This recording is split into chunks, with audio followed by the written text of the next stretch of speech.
Hello, Simon from IGN here with some brand new Saros gameplay, and I know what you're thinking. You'd love to just hear the game audio, but sadly the rules state that I will have to kind of talk over this every now and again and provide some commentary. I'll try not to do it throughout the whole video and let you hear some of it, but yeah, I'm going to need to narrate a bit. So this is a full run of the first biome of Saros called Shattered Rise, and it is going to be one where I complete the boss, so if you don't want to see that spoiled or see what a full run in this area looks like ahead of launch, maybe don't watch this whole video because you will see all of it, just giving you the heads up. So as you can see here, I've started with a pistol on this run and I'm just kind of taking out a few little enemies. This one has a red shield, which means you have to dash forward and melee that shield away before you can deal damage to this alien robot thing that kind of haunt this planet called Carcosa. Like I said, not going to talk for all of it, but the shield, the Soltari shield, is a huge part of this game. You want to engage that to soak up enemy particles, enemy, what you might want to call it, bullets, that's the word. You want to do that, and then you can fire them back at them like that using your power weapon. This would be the main path we're going here, but I think in a second I'm going to turn up, after getting this upgrade, I'm going to turn around and head to this optional area, which you'll also see me open with the melee in 3, 2, 1, there we go. You'll love to see it. And here's kind of the remnants of a camp. So Arjun Devraj, he is a member of Soltari, and they've sent like crews to this planet to mine this valuable mineral called leucernite. And basically, he is the fourth echelon, the fourth crew to go to this planet. His job is to work out what's happened to the previous crews and kind of solve the mystery of this planet. And that was a camp there where seemingly, you know, they've just disappeared.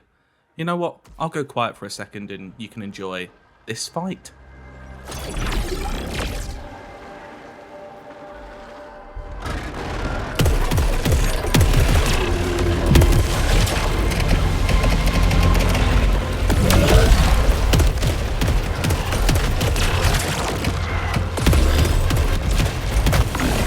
So you can see there my adrenaline has been reset. That's what happens when you get damaged by an enemy, and your adrenaline is like almost like a power level that builds similar to how Returnal did it. So if you don't take damage and deal damage, you'll get more powerful and gain adrenaline levels, but as soon as you get hit, that resets and you become base level power again.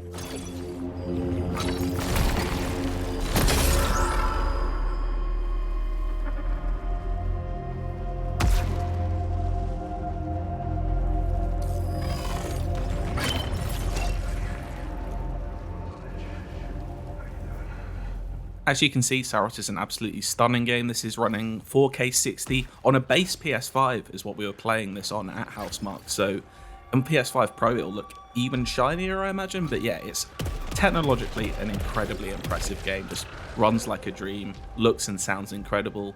And yeah, why don't I let you listen to that for a bit instead of me.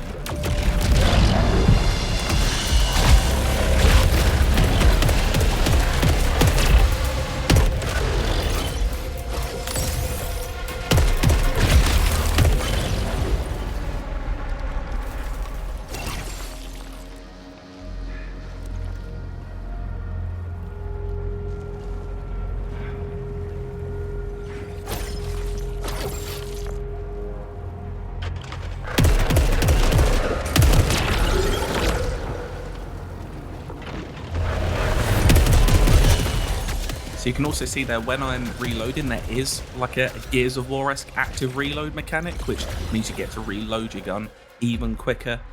I love that in any game, any sort of gun game that has an active reload in, I'm a sucker for, so I'm very glad to see it in Saros. And yeah, just adds an extra wrinkle to what's already, you know, a very complicated combat dance, but yeah, when it all clicks, it just feels so good.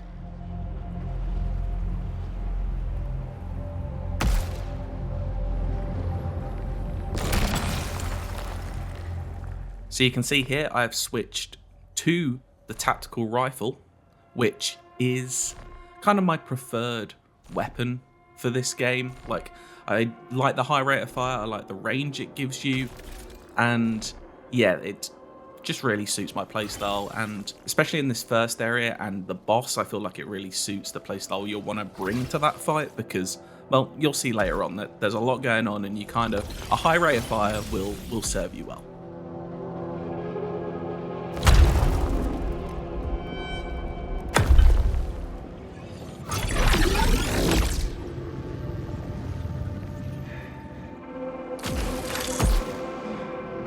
So because this is my third or fourth run through this area, I think you can see that gate's already been unlocked. I had to do that on my very first run, and it was very simple, just had to shoot one thing. But you can see that while each kind of run shapeshifts when you're on Carcosa, some bits do remain kind of similar. You'll see patterns like shapes of corridor and the way like the layout feels similar each time.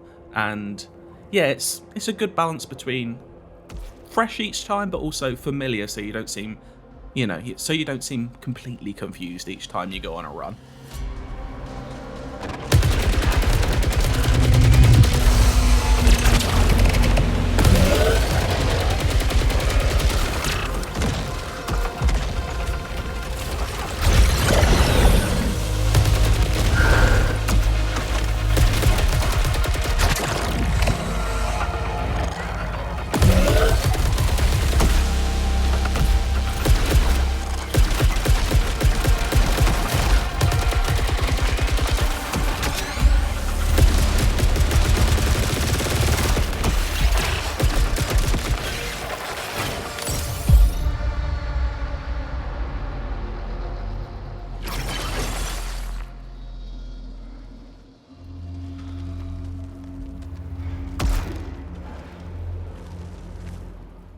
So you'll get many pickups on each run that obviously builds your power, and the more you want to explore, obviously the more powerful you get towards the end of a run and more prepared for a boss you'll be. As you'll see, there was optional areas there I could have reached if I had what looks like some sort of grapple hook, which I hadn't unlocked in Saros yet. So there's kind of, ever so slight Metroidvania elements to Saros. So you'll unlock like a grapple hook or a super jump layer, which means you can explore optional areas in some of these earlier areas of the game.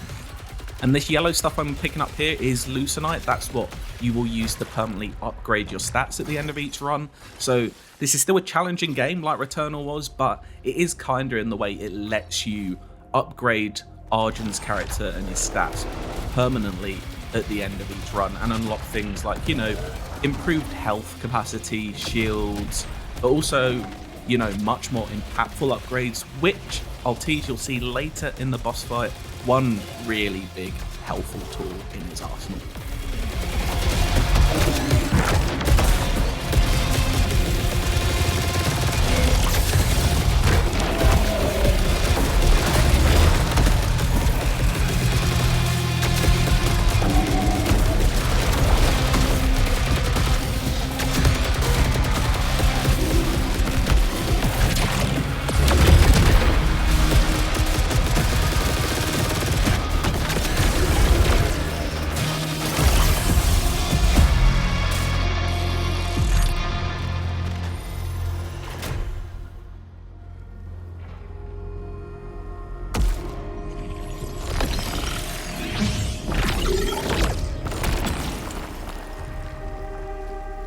So you can see that improved rifle I picked up there has split round. So that means when I fire it now, its alternate fire means that it's going to split off in different directions and kind of home onto targets, which is very useful, again, for the boss, which you'll see coming up. Arguably makes it a lot easier than if you had any other weapon at this stage, I think.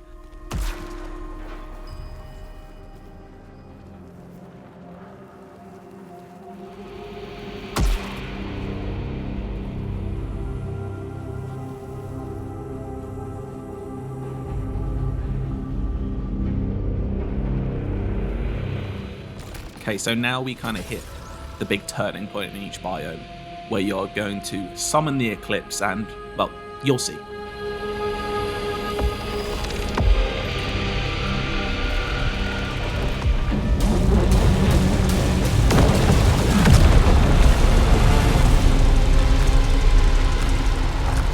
So when the Eclipse happens, not only does Saros get a complete visual and audio overhaul, but it basically makes all your enemies go a bit mad, and their attack patterns are mixed up. They throw out corrupted projectiles, which you can't at this stage at least. I think you can upgrade the shield so it can protect you against that ammunition, but at this point in the game, you can't. So it's only, you have to basically absorb the blue ones and dodge the yellow particles. This is my third run through the Eclipse area now, so I've already gone further ahead. and unlocked the gate to the boss, so I don't need to go ahead. I could, go further down the road, upgrade more, but I felt like I was powerful enough at this point to take on the boss again. So that's essentially what I did. I went straight to the boss after, deciding not to take any of these corrupted pickups, which can be very useful, but they come with a downside, unlike pickups when it's not the Eclipse. So you have to balance, is it worth it? So for example, you might want more resilience, more shield, because you maybe don't care about losing some extra Lucenite, which is what I did there.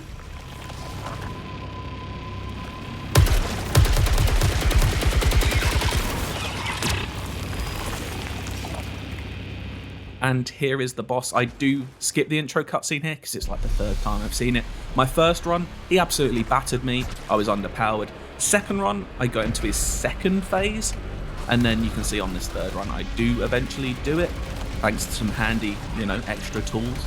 But yeah, I'm gonna, for the most part, let you just watch this boss fight. As you can see, you have to shoot the things around him, the little like nodules on the wall, in order to get to this phase where you can actually shoot him in the mouth. And you may want to do that by absorbing the blue particles like this and throwing them back at him like a big rocket launcher, and avoiding these yellow particles, which I'm doing a very mediocre job at here. But then you can move on to phase 2 once you've done this, and you'll see it mixes it up slightly, makes it harder for you. And yeah, enjoy most of this boss fight. I'm going to chip in a minute or two's time.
Thankfully, when you press in that left bumper, you get that dash, and it's fairly generous in how often you can dash in Saros, and that will get you through any damage. So if in doubt, spam that L1 button while holding in the trigger, and you'll have a decent shot.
So this third phase really does kind of cage you in here. And oh no.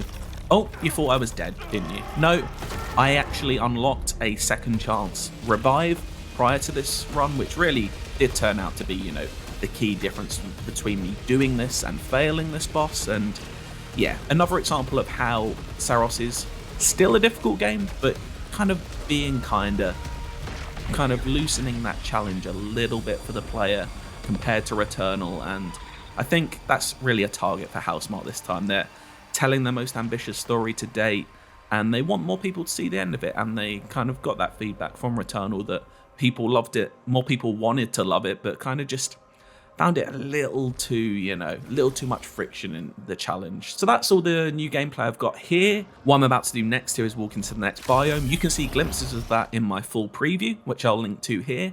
And yeah, for Saros and anything else, stick with IGN. Cheers!